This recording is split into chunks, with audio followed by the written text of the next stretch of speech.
Student, welcome to my YouTube channel English and Assam. আজি এই video তোমালোকৰ লগত ডিসকাস কৰিম ইংলিশ ক্লাস 10 ৰ নিউ সিলেবাস যিসকল ছাত্ৰ ছাত্ৰীয়ে এইবাৰ HSLC 2025-26 এপিয়াৰ কৰি আছে আৰু তেওঁলোকৰ যদি নতুন সিলেবাস ইংলিশ সাবজেক্টৰ কনফিউজ আছে হাফেলি তাৰ কাৰণে কিন্তু আজি এই ভিডিওত সম্পূৰ্ণ ক্লিয়াৰ কৰা হ'ব এটা কৈ যিসকল ছাত্ৰ ছাত্ৰীয়ে আগতে পাই গৈছে তেন্তে নচালে হ'ব কিন্তু যিসকল ছাত্ৰ ছাত্ৰী ইংলিশৰ সিলেবাস নিউ সিলেবাস যদি পোৱা নাই হাফেলিৰ তেন্তে এই ভিডিওখন সম্পূৰ্ণ চালে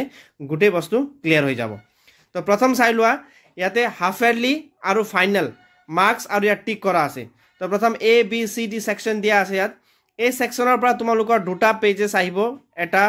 প্ৰোজ সিন আৰু এটা আনসিন তাৰপাছত 2 নম্বৰটো দিয়া আছে তোমালোকৰ বি সেকশনত ট্ৰান্সলেচন অথবা সাবটেন্স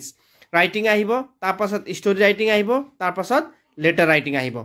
ইয়াত তোমালোকে দেখিছা A B C সেকশন আৰু ইয়াত সম্পূৰ্ণ দিয়া আছে সিলেবাসটো কিন্তু যোনটো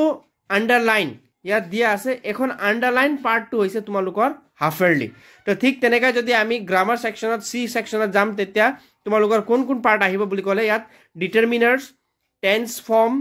ভয়েস আৰু নেৰেশন প্ৰিপজিশন এইবিলাক নাহিব তাৰপাছত ভোকাবুলাৰি সেন্টেন্স অফ সেন্টেন্স এই যিখিনি আন্ডাৰলাইন কৰা হৈছে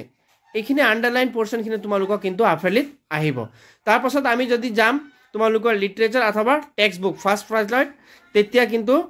প্ৰোজ সেকশনৰ পৰা আহিব তোমালোকৰ ইয়াত তিনিটা লেসন তো প্ৰথম লেসন হৈছে লেটাৰ টু গড তাৰপাছত Nelson মণ্ডেলা long walk to freedom তাৰপাছত চ্যাপ্টাৰ 3 গ্লিম্পছ অফ ইণ্ডিয়া পৰা দুটা আছে কোৰ্ক আৰু টি ফ্ৰম আসাম ইয়াত কিন্তু অনলি কোৰ্ক আহিব টি ফ্ৰম আসাম হাফেলিত নাহে তো আকৌ একবাৰ স্পষ্ট তোমালোকক কৈ দিম যোনটো পাৰ্ট ইয়াত আন্ডাৰলাইন কৰা হৈছে এই পাৰ্টখিনি অকল হাফেলিত আহিব তো প্ৰ সেকশনৰ পৰা তিনটা lesson letter to god Nelson মণ্ডেলা আৰু কোৰ্ক তাৰপাছত পোয়েট্ৰি পাৰ্টৰ পৰা দুটা আহিব এটা হৈছে এ টাইগাৰ ইন দা জু তাৰপাছত আমন্দা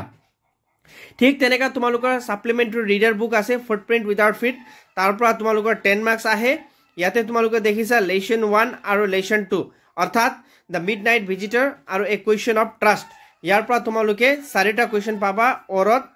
আৰু ধুনিয়াকে তোমালোকে যদি এইখিনি সিলেবাস কমপ্লিট কৰা নাই তেন্তে কিন্তু তোমালোকে এই ভেকেশনৰ ভিতৰত সম্পূৰ্ণ কৰিবলৈ চেষ্টা কৰিবা তাৰপাছত নিচত লিখা আছে underline lessons or item for half-yearly examinations questions for each unit lessons will carry 2 to 15 marks এটা লেসনৰ বা এটা পাৰ্টৰ পৰা 2 পৰা 15 মাৰ্কসৰ ভিতৰত আহিব ইয়াত মাৰ্কস ডিভিজন কৰা থাকিব তোমালোকৰ কিন্তু সম্পূৰ্ণ সিলেবাস ইটোৱে হয় ইয়াত যদি তোমালোকৰ কিবা ডাউট আছে জানিবলগীয়া আৰু স্পোকেন ইংলিশ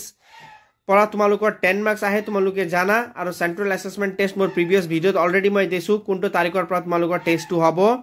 তো ইয়াতে যদি কোনোবা ডাউট থাকে তেন্তে মোক কমেন্ট সেকশনত খুদিব পাৰিবা আৰু যদি কোনোবা ছাত্ৰ ছাত্ৰী এই চেনেলত আজি প্ৰথমবাৰ ভিজিট কৰিছে কাইন্ডলি চেনেলটো সাবস্ক্ৰাইব কৰিবা ঠিক এনে ধৰণৰ সকলো এডুকেশন ৰিলেটেড আপডেট পাই থাকিব thank you for watching the video